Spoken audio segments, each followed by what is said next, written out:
فانتقمنا منهم فانظر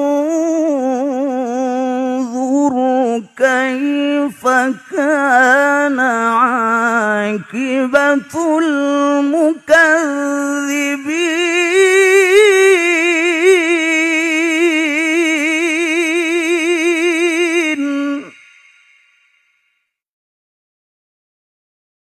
وإذ قال إبراهيم لأبيه وقومه إنني براء